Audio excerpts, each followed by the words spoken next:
Monday morning. It's McCollum on Business. I'm Stephen McCollum, and for the next 30 minutes or so, I'm going to get you updated on what's happening on this Monday after the weekend as well. Lots of developments out there. We'll look at the market watch, stocks we're paying attention to, plus local and national stories you need to know. And of course, all centers around the Iran war situation with negotiations continuing to happen over there. Kind of sets the tone here on this Monday as well. Let's get into it with our Market Watch. And basically, little change is happening here today, and that's kind of shocking because Trump rejected Iran's offer. Oil is rising today based off of the news of the rejection of the offer. Reportedly, that Iran offer included they get to keep some of their uranium and they get to keep control of the Strait of Hormuz. Obviously, not part of the plans here by the U.S. administration, and so oil is rising today based off of that news, but everything's just kind of there today, right? Dow Jones right now down 48 points to 49,592. The S&P 500's up 12 points to 7408. The Nasdaq's down 4 points right now to 26,242. The Russell 2K, well, that small cap index is up 29 points here on this Monday. And then there's Bitcoin, technically down 1,050 points right now, but still above that 80,000 level. As we got some more info on that Clarity Act, we'll talk about that here coming up in just a few as well. But it's at 81,167 for Bitcoin here this morning. Breaking news right now before we go to stocks. April home sales, well, they were disappointing. Higher mortgage rates continue to affect buyers out there. This report is just coming out.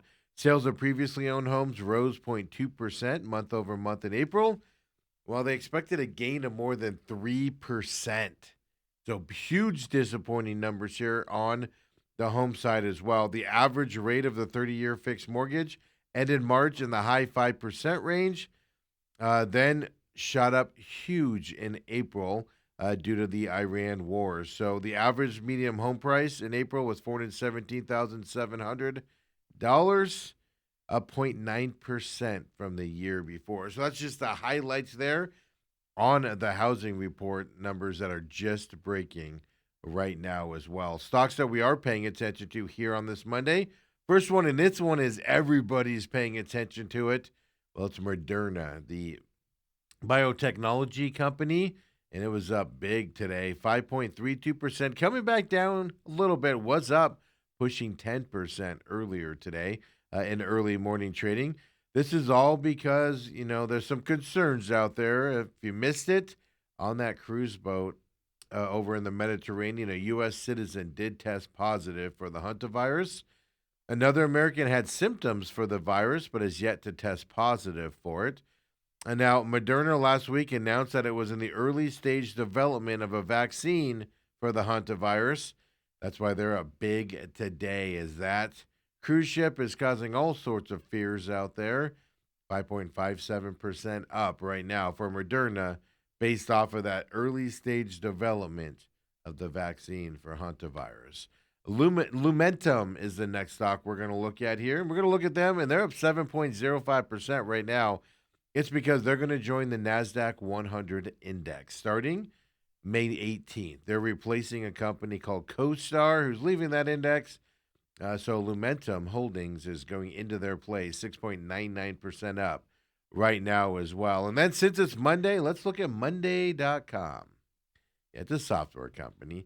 They're up big today, 12.85% right now. It reported an earnings and revenue beat in the first quarter fiscal report for them. So they said in a press release, they said its launch of its AI platform helped its revenue grow 24% year over year, and it went up to $351.3 million. The analysts were only expecting $339.1 million. So Monday.com here on this Monday, blowing away their numbers and up 12.90% right now here. Micron Technologies is a stock we're going to look at when we come up later on in the program. Sony we're going to look at as well. and then Intel. Of course, big presence here down there in the Chandler area. So we'll take a look at Intel as it's been kind of on a high run, and that has not stopped at all for them also. And like I said, Iran war kind of dominating the focus here this morning.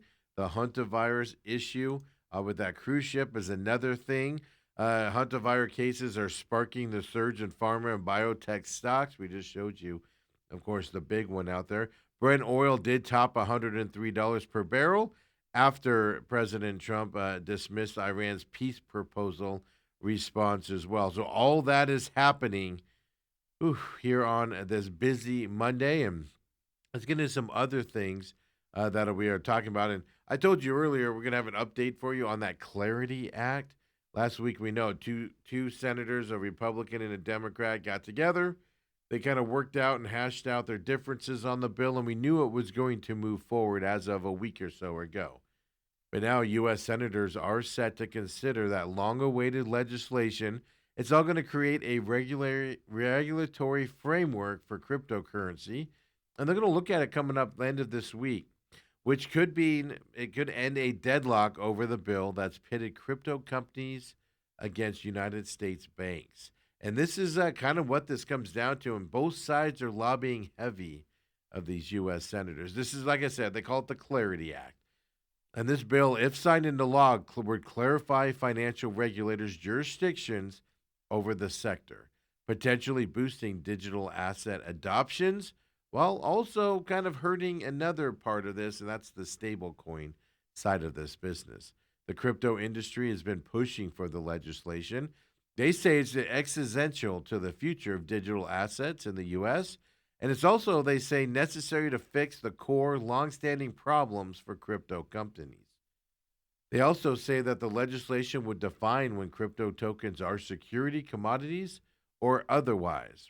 More definite distinction here of what they fall under, which kind of gives the crypto industry more legal clarity when they know what they fall under. The bill also includes a provision aimed at settling a heated dispute, and this is a big dispute between the crypto companies and the banking industry. So, there, like I said, about a week ago, two senators got together. They kind of brokered a compromise as well. That was, I believe, it was Tom Tillis, and then she was the Republican, and the Democratic Senator Angela also Brooks. They got together, kind of pushed this bill forward with this compromise. But they say customer rewards on idle holdings of dollar-backed crypto tokens, those are those stable coins out there. They say that they will be prohibited now moving forward. That was kind of what they negotiated together as well. So, but rewards on other activities associated with stablecoins, things like sending a payment, those would still be permitted. I know it's very confusing if you're not in that business. It kind of makes your head hurt a little bit, right? Banking and trade groups, though, are not happy with this provision. They say it gives crypto companies too much latitude and even could shift deposits away from regulated banking system into these stablecoin systems, which aren't as regulated. And that's kind of the battle here between the banks and the crypto companies. And Clarity Act moving forward this week in the U.S. Senate as well. So something to keep our eyes on because it's going to fundamentally change the cryptocurrencies and how it's viewed here in this country as well. Over the weekend, actually Sunday, President Trump, he said federal agencies must buy American. Those were his words there on the Truth Social post. So he's tripling, quadrupling down on his push to prioritize the use of products manufactured, developed, or even produced here in the United States. Government agencies, if you're going, wait, that's always been the case. Yeah, it has been because there's a Buy American Act of 1933. So it's been in law for a long time. But there's some caveats here because government agencies, because of that Buy American Act, well, they're generally required to buy American-made products. And then that act specifically, it mandates that federal agencies acquire domestic end products for public use. Well, several exceptions to that law of 1933, including unreasonable cost, product unavailability, and domestic preference, would be inconsistent with the public interest. So they do have some caveats, and President Trump has long criticized government agencies for signing too many waivers, which does allow agencies to purchase foreign made products over American made goods. And that has decried false branding online by these companies, saying, and then it basically says, hey, American products, when they're not. President Trump says that targets patriotic consumers. So, redoubling down, tripling, quadrupling down on this process. And we know that, right? It's just easy for somebody to uh, just put a waiver out there. Oh, just sign this product. Do you get this product overseas? Trump's trying to crack down on that as well here on Sunday. Now, in March, he did an executive order entitled Ensuring Truthful Advertising of Products Claiming to be Made in America. Yeah, that was his executive order title. Trump pushed forward efforts to crack down on those false claims of American made products advertised on the digital marketplace or even by foreign manufacturers and sellers. During his first administration, Trump signed multiple executive orders with similar objectives. He's been on top of this for a while. We know he's been on top of this for a while. That's why he's pushing manufacturing back to the United States as well. So that is continuing there on the federal government side of things as well. Hey, you Duncan fan, you Buffalo Wild Wings fans out there, well, you might soon be able to own a piece of your favorite company out there. Yes. Now, but Duncan and Buffalo Wild Wings, they own other things as well, like Sonic. Well, their company, parent company's name is Inspire Brands. Well, they have officially confidentially filed for initial public offering as well. They announced all this on Friday. If Inspire Brands does go public, it'll be one of the biggest ever restaurant offerings to go public as well. They are backed by a private equity firm called Rogue Capital, but they're reportedly seeking a valuation of about $20 billion. Inspire was founded back in 2018. That was when Buffalo Wild Wings and Arby's, of all places, merged at that time. Then they went ahead and acquired several other companies. I told you already. Sonic's part of this brand as well in 2018. Jimmy John's joined them in 2019 as an acquisition. Then 2020, Inspire took Dunkin' and Baskin Robbins, those two chains. They took them private in that $11 billion deal in 2020. So six chains. Inspires has more than 33,300 restaurants worldwide, $33.4 billion in annual sales as well. According to the company's website, well, big money, big dollar amounts. Now the question becomes, right? Jersey Mike's filed their confidential IPO, which just means that they're looking to do an IPO. Doesn't mean it'll go through with it. But we do see a couple restaurants out there moving forward with those IPOs. And then let's move over to some video game stuff out there as well. And, a lot of Sony stuff coming up. We're actually looking at Sony's stock, aren't we, coming up? But Nintendo, yes, their Switch 2 is very profitable out there. But they're doing something a little bit interesting. Nintendo is as we move forward, and Nintendo's annual profit did surge 52% in the fiscal year. So, all lifted by those solid sales of the Switch 2 consoles and the software that accompanies it in the games. They announced all this on Friday, Nintendo did.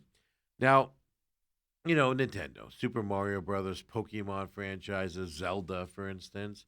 They also announced it was raising their prices on Friday. They cite challenging business conditions for the reason they are doing it as well.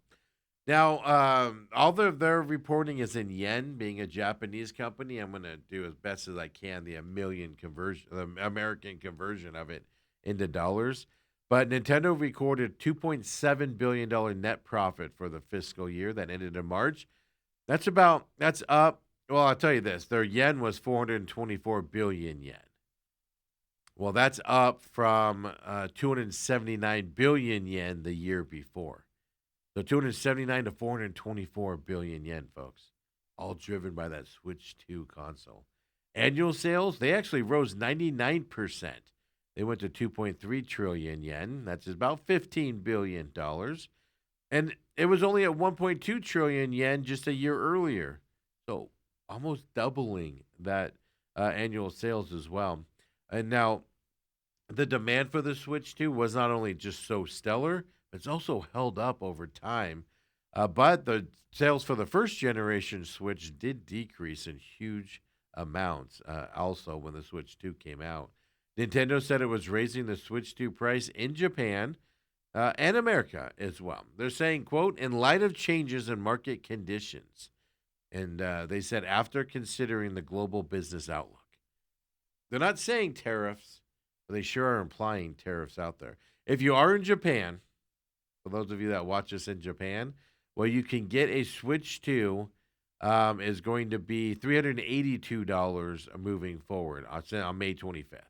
Before it was $318. Right now it's 318. May 25th it goes to 382 US dollars. Convert that to the yen.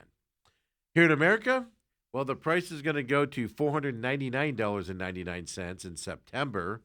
Well, it's going up from the $449.99 that it currently is now as well. So a little bit longer of a delay, but look how more expensive the Switch 2 is here in America as opposed to Japan as well. So there you go, people. If you want your Switch 2, get it before the price increase goes up.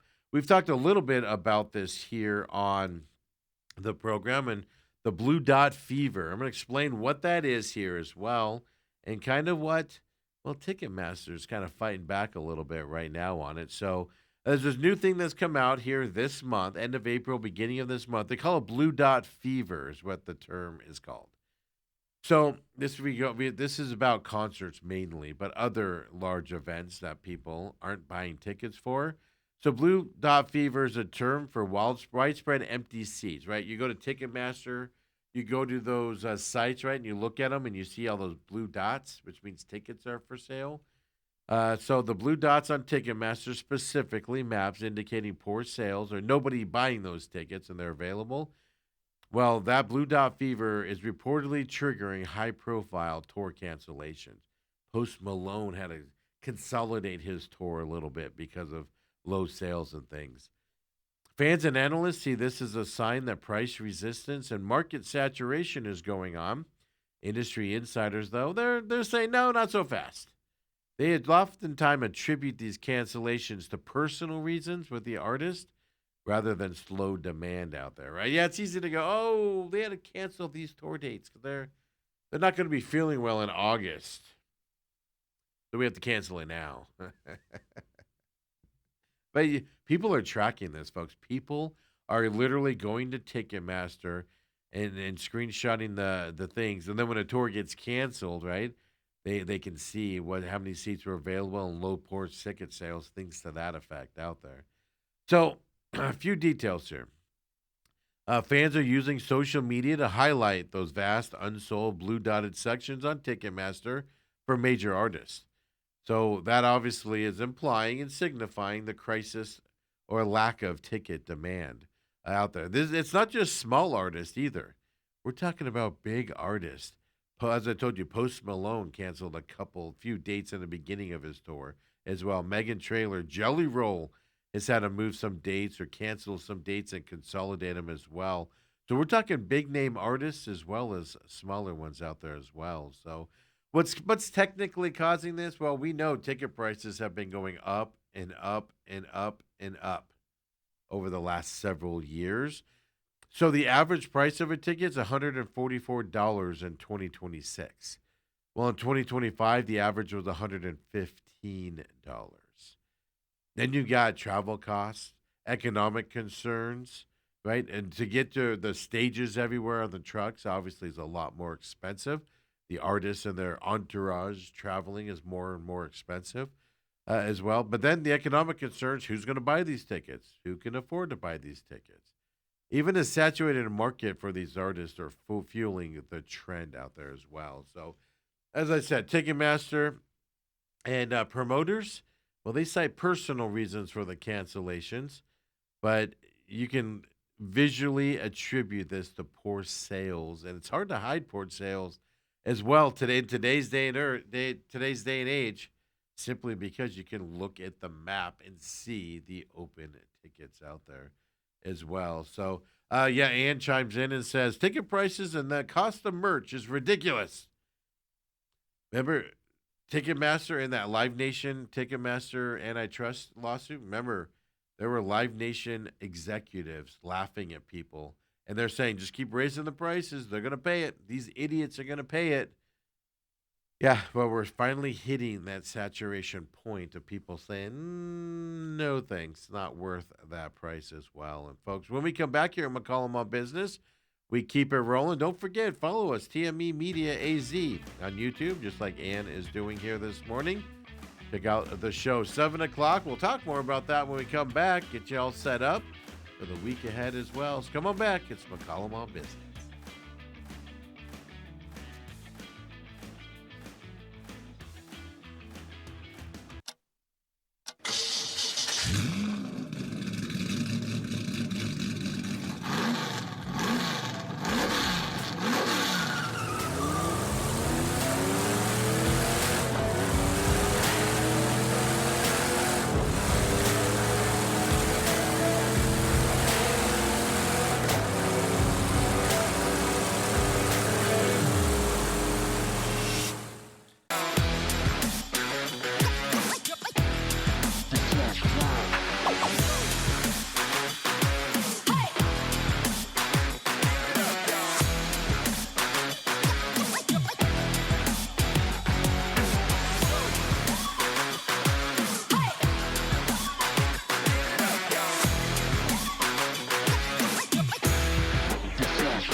And we're back here, McCollum on Business, of course, here on this Monday edition. Appreciate you joining us here at 7 o'clock. Right after this, well, we roll into the main event as well, 8 to 10 a.m. live here on Robat TV, on YouTube as well. Of course, at TME Media AZ is where you can find us there. On demand on TME Media AZ on YouTube. Of course, on demand on Rumble as well. All of our programming is on Rumble. Rumble.com/user/TME Media. You can find all of our programming. Of course, this show on demand, the main event on demand, the Real Matrix on demand on Fridays. Obviously, up the rest of the weeks as well, but new episodes on Fridays. Then, of course, the pit stop, all on demand over at Rumble. And then here on YouTube, well, you've got all the shows except for the Real Matrix. We are trying to figure out how to get at least a presence of the Real Matrix on YouTube. Continue to work on that, so look for that coming up as well. At least a highlight version of it, as YouTube doesn't really like that show, to be honest with you. We all know how YouTube can be out there. Follow us on of course, all of our podcast systems. You can find all of the shows on your podcast systems except for this one out there as well. Follow us at TME Media AZ as well. That's our parent company that talks about all of the stuff we do here as well. And then each individual show, except for this one, have their individual social media presence out there, except for this one. And the Real Matrix have their social media presence. So definitely check it out. Share us with your friends. We see those subscribers going up on YouTube as we're doing more and more. We haven't really promoted it outside of our little network here. We're going to start doing that coming up. But let people know, what you guys watch and listen to, and we'll keep it going forward. And we appreciate you very much out there supporting us. And of course, as soon as we're done here, we get into that main event, get you caught up on the sports over the weekend. Pit Stop will come your way on Wednesday. On Friday, well, you got the Real Matrix, right? Noon is when you can see on Rumble new episodes coming out. Last week was Nicotine in the Sun. Positive results there. And when the episode came out on Friday at noon, podcast versions of that show are through the roof as well. And we can't thank you enough for that as well. And let's get right back into this show here, McCollum on Business. As we were leaving, Ann chimed in and said, people are picking and choosing what they see. She said, I know we do. And that's the thing, man. Like, I'm not the biggest Jelly Roll fan, but I like his music. I'd go see Jelly Roll if his prices were decent. I'm not willing to go see him for 144, 150, $200 a ticket. Like when I was younger, I know, sorry, old man on the lawn here. I've seen bands that I never wanted to see, over time because you can buy a ticket for like 30 bucks, 40 bucks. I would buy the ticket. I'd go see them with friends that liked them, even though I wasn't the biggest fans, just to say I saw them. It's not the case anymore with these prices out there and everything. And we just had that story, of course, on that Blue Dot Fever as well. So also chime in there, TME Media. Also, we have the text line 623-252-6670. You can hit us up on X as well, folks. We have multiple ways for you to join in here on the programming. With all that being said, let's get back into the Market Watch. I told you it was breaking right as the show happened. April home sales are disappointing. Rose just 0.2% month over month in April. They expected a gain of more than 3%, so not even close to the number expected. As well, mortgage rates, of course, are still high based off of the Iran war, and the Treasury yields hurting that market as well. The average price was $417,700 for the median price for a home sold in April as well. That was breaking right as the show happened. If there's more pertinent information, we'll have that for you tomorrow as well here on the program. But as you can see, even with the Trump rejecting the Iran peace offer, oil prices are rising today. Brent crude is over $103 a barrel here today. The market is just today. 52 points up right now for the Dow Jones. S&P 500 up 11 points. The one that is down big is the NASDAQ, 45 points down for the NASDAQ here today. Then the Russell 2K is up, as you can see, the small cap index, 34 points here on this Monday. Bitcoin continues to fall here today, but as of right now, still over that 80,000 limit level that Bitcoin has been at here for almost about a week now as well. 80,751 for Bitcoin. Now let's take a look at some stocks here, and stocks that we're going to look at now. First one, Micron Technology out there. Memory stock is what they do there. 4.70% up as of right now here this morning on this Monday. It did jump 15% on Friday. This specific stock did as well.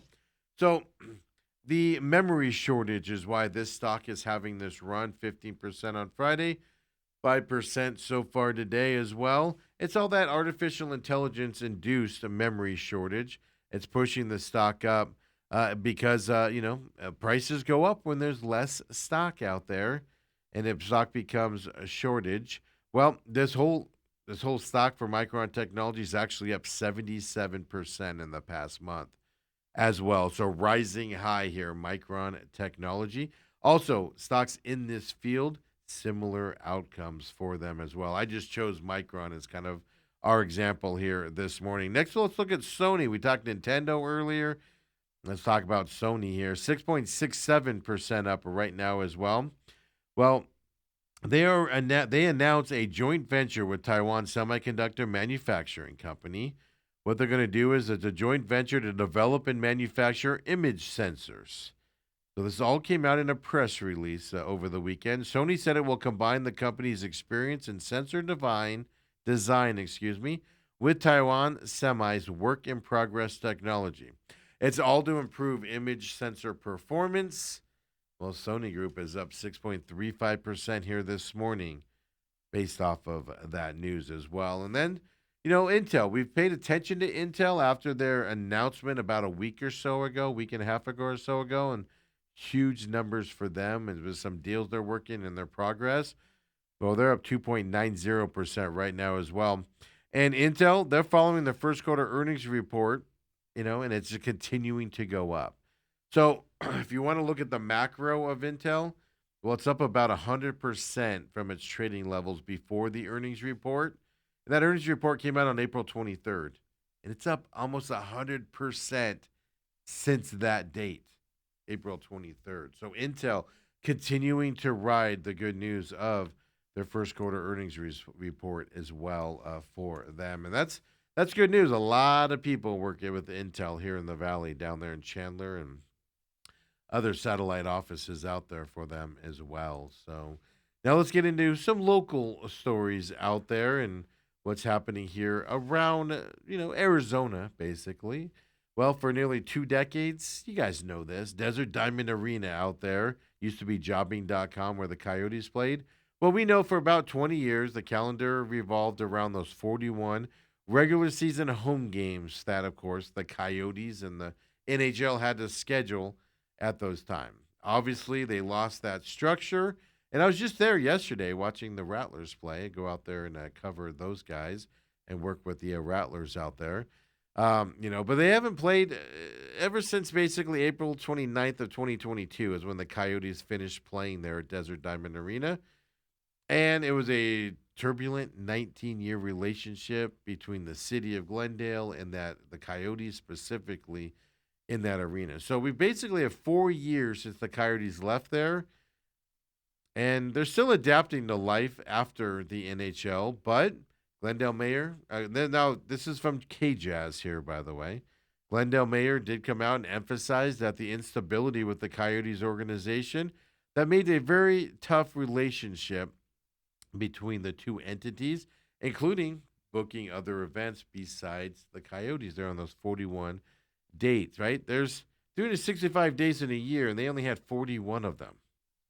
But they're saying it hampered their ability to book other things, right? So here's the thing. There is evidence here that life hasn't been bad since the Coyotes left back in 2022.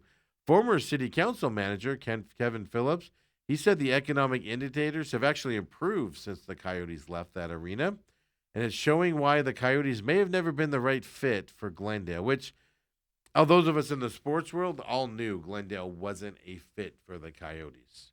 It was put there because of bad ownership of the Coyotes out there as well. So under the previous lease, the Coyotes paid a flat fee of $500,000 to rent the facility year-round. Then they paid $900,000 a year for control of advertising revenue, $800,000 to control the suite levels as well and get the money from those levels. That's what went, and that's what they paid to the city of Glendale as well. Now, the city, they anticipated stronger financial performance once high revenue streams, such as advertising and suites, weren't controlled by the team. So what the city of Glendale was saying was if the team left, we'd make more money taking over those things as opposed to letting the team run it itself. Now, they also pointed to the structure of the agreement as a major factor in the city's decision making as well around the team leaving and kind of pushing them out and what they did there. So there's been numerous struggles over the past 4 years during the Coyotes era and kind of reinforcing it and incorporating that arena as well. But the city's financial outlook has actually improved after the team left. Desert Diamond Arena saw gross sales increase by 156% after the Coyotes departed. That's just from 2022 to 2023. They showed a 119% jump in attendance at the arena as well. So in 2022, that included 28 Coyotes home games in that final season. The arena booked 43 total events. So the approach for the arena has fully shifted to being a concert-driven arena. Now, that's what they do now. The number is on pace to slightly increase. 20 events have taken place in the arena, with 30 more scheduled from May to December 3rd, just of this year. The arena scale plays a key role in the strategy. So it has a concert capacity of about 19,000 people. More than 1 million visitors actually pass through the venue every year, right now, as today as well. The major renovation that they did, it includes multiple grab-and-go locations, large-scale bars, and elevated food and beverage options to improve the speed of service and keep fans engaged with what's happening, what they're there to see. So I can tell you this. I was there yesterday. The grab-and-go areas are, I don't know, I find those annoying, but even the morgue downtown, the Mortgage Matchup Center, has them as well, where you have to go in and do all your work as you leave, things to that effect. The problem is you don't have a lot of name brand things out there at Desert Diamond Arena, right? It's all generic food stuff, which is fine. It's just not always the best food out there. That's all I'm going to say. Somebody that was just there yesterday. So beyond concessions, the renovation repurposed the interior of the arena as a music first and experience driven revenue is what they're looking to do. The main and upper concourses were overhauled. New paint, lighting, even to make it feel less like a traditional sports arena, more like an entertainment district. It's funny. Before I saw this article, I was walking around yesterday and I was like, those signs look a little like New York vibey signs up there, like an entertainment district. Now that you put your finger on it, funny. I thought that yesterday as I was looking at them. Altogether, the project has replaced older hockey era infrastructure with flexible entertainment focused environments.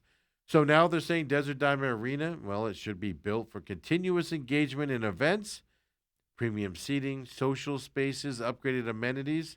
Those all will work together to keep fans immersed as soon as you walk into the building, is what they claim. But most importantly here, folks, now the Rattlers play out there. And that's why I go to that arena. I've seen several concerts there over the years since the Coyotes left, and it's a decent venue. Just eat before you go there is my advice to you. But it's a decent venue. It's easy to get in and out of for the most part. And look, they're finding life after a key. I just can't believe they blame the Coyotes for 41 dates and like we couldn't book anything else. You have 365 other dates, man. But they are having success. It's a thriving building out there now as well as they continue to go on. We told you about this company a few weeks ago. Well, they're about to open up. We're talking about Sandbox VR. Their official opening date is May 22nd, coming up here. Arizona's first permanent location of Sandbox VR. It's an entertainment company. It's out there in the East Valley. Santan Village is where it'll be. And those who make the reservation ahead of the opening will get a 30% discount off of the booking price. And you probably, I shouldn't say that. Probably not the lice you'll get from wearing the VR headsets of the people before you. You can get in there early. Excuse me while I laugh on you here. So we get the first taste of that very big and realistic VR settings here on this side. It's over in Gilbert here starting on May 22nd as well. So 4,000 square feet. It'll feature 4 private rooms. Parties can play their virtual games in privacy. You won't have to be running around with the normals out there. So 2 to 6 people can share a room at one time. The venue can host parties, obviously corporate events, and those types of things as well. You could choose from 11 different VR experiences. They have names such as Age of Dinosaurs, Stranger Things Catalyst, and even Squid Game Virtuals are 3 of the categories that I saw that I recognized and kind of were like, oh, those would be cool. So it'll be open from 10 a.m. to 9 p.m. Monday through Thursdays, 10 a.m. to midnight Fridays and Sundays as well. So this is that company we told you about back. It was either March or beginning of April when they announced this. This is the company that's backed by a lot of celebrities out there. This is that company we had talked about. So get ready to open up for you VR enthusiasts who want to try it out there at Santan Villas. And we looked it up. I think it's a minimum of, I shouldn't say I don't remember. We looked it up. Kind of pricey, and you only get, I want to say 30 minutes of time, but go to their website and get the information because it's been about a month since I've looked at it here. But it looks like a fun time, to be honest with you. United Foods International, well, they're doing the grand opening. It's now done of its new 126,000 square foot manufacturing facility in Phoenix. They celebrated this grand opening last week as well. They're a Japanese liquids producer, is what they do. They're located on the 202 and Dobbins Road and down there in the South 202. So they are saying that they're strengthening Phoenix as a leading hub for manufacturing and distribution, in addition to creating more jobs and expanding the production capability of the company. They're going to employ up to about 100 people when everybody gets hired out as well. They say UFI will be capable of processing 8 million gallons of liquid products annually at this new facility. They have the ability to double its production in Arizona to over 13 million gallons per year as well, coming up, is what they're doing. So, obviously, our Phoenix's investment sector, or excuse me, manufacturing sector, has been growing over the years, and this just helps accelerate, build more momentum of that manufacturing sector that's coming out here. It's not just logistics. It's not just semiconductors, etc. We also move into other areas, and this is one example here. United Foods International doing their grand opening, and then before we get to a chocolate issue here that we need to let you know about, let's talk about things that affect my life here, if we may. New article from KJazz catches my eye here this morning. Obviously, we're getting hot. 100 and what were we? 100 yesterday, 106 today. They're saying closer to 110 today as well. Our summer is here for the most part as we get through May, and these rising temperatures aren't a surprise here in Arizona.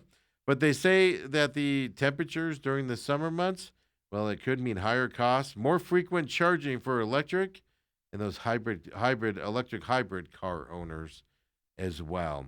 I've never been sold on the electric plug-in hybrids. I know they're becoming more and more prevalent. I've always just had the gas electric ones that you don't have to plug in. But the city of Phoenix has set goals to build and expand infrastructure that could support over 280,000 electric vehicles by 2030. Obviously sustainability things is what they want to do there. But a new study from AAA found that extreme temperatures in Arizona could make EVs and hybrids less efficient. Extreme temperatures mean batteries don't charge as well. So extreme cold in the colder climates and extreme heat here. I can tell you this, I do get less range in the summertime, and you can't plug it in until your battery actually cools down. So when I pull into my driveway, into my garage, the fan just blows for like an hour or so afterwards.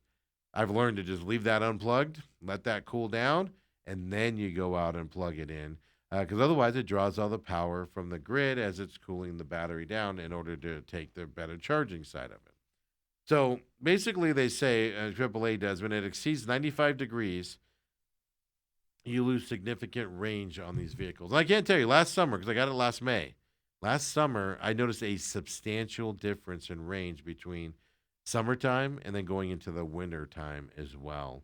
And then we're not talking huge numbers, but it was enough that it was noticeable out there. So hybrids lose about 12% fuel efficiency in extreme temperatures.